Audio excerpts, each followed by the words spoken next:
7 দিন ধরে গোসল করো না? হ্যাঁ, আপনি 7 দিন ধরে শুনে তো অবাক হচ্ছেন কেন? আপনি আমাকে বোকা ভেবেছেন?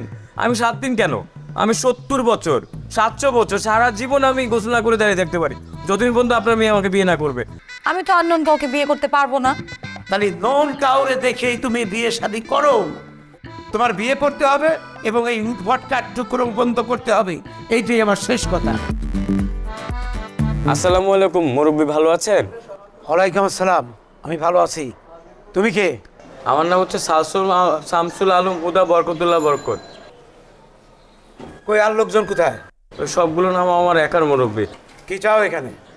আপনার মেয়ে আছে না তিথি, সকল সমস্যার সমাধান করে উনি আছেন, ওনাকে একটু ডেকে দেন না। আমার মেয়ে বাসায় নাই। মিথ্যা বলছেন কেন মুরব্বী?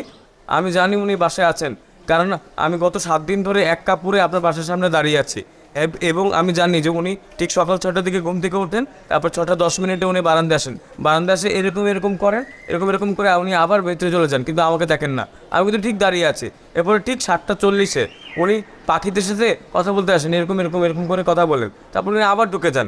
এরপরে 10টার দিকে উনি কি জানি খেতে প্রত্যেক দিন ফিরছি করে তারপর বারান্দায় আসেন, আবার ঢুকে যান, কিন্তু তারপরে আমাকে দেখেন না। তারপরে 11টার দিকে উনি কলেজের উদ্দেশ্যে বেরিয়ে যান। তুমি এত কিছু কিভাবে জানলে? আমি জানবো না? আপনি কি বলেন? আমি অবশ্যই জানবো, কারণ আমি তো গত 7 দিন ধরে গোসল না করে এক কাপড়ে দাঁড়িয়ে আছি, আর শুধু এই কাপড়গুলো নিয়ে দাঁড়িয়ে আছি। 7 দিন ধরে গোসল করো না?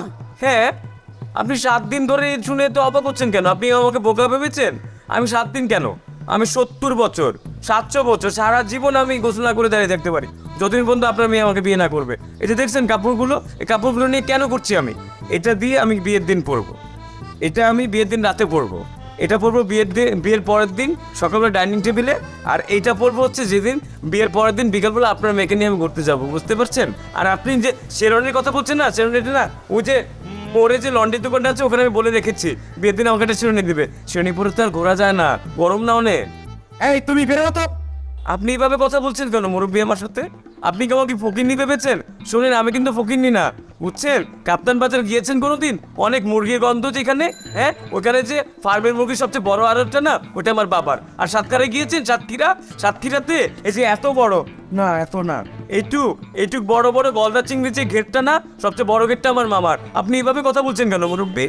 এই বেরো, বেরো এখান থেকে। শুনেন, আপনি কিন্তু এভাবে বললে আমি যাব না। আপনি আমাকে বলবেন যাও বাবা এখান থেকে যাও, এভাবে বলেন আমি চলে যাব।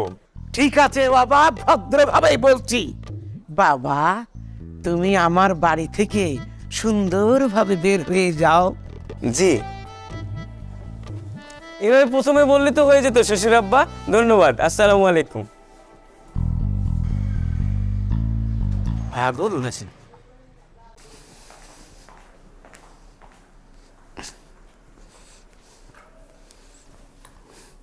তোমার সাথে আমার কথা আছে। কি কথা বাবা? শোনো, তুমি এই যে মানুষের যেসব উপকার করতে যাও, উপকার করতে যা যে ঝামেলায় পড়ো, আর সব ঝামেলা আমাকে মিটাইতে হয়, এসব উপকার করা বন্ধ করো। আমি তোমাকে কি ঝামেলা ফেললাম পাপা? কি ঝামেলা করছো জানো না? ওই দিনও যত তোরা একটা কান ছুটে ছেলের সাথে কি একটা ঝামেলা বাঁধানি, সেই ঝামেলা তো আমার মিটার না। আবার আজকে একটা ছেলে পাগলের মতো সে আসে কি আজে বাজে উদ্ভট কথাবার্তা পড়লো, তার বাপের নাকি ঠান্ডারি বাজার ব্রয়লার মুরগির ফার্ম আছে।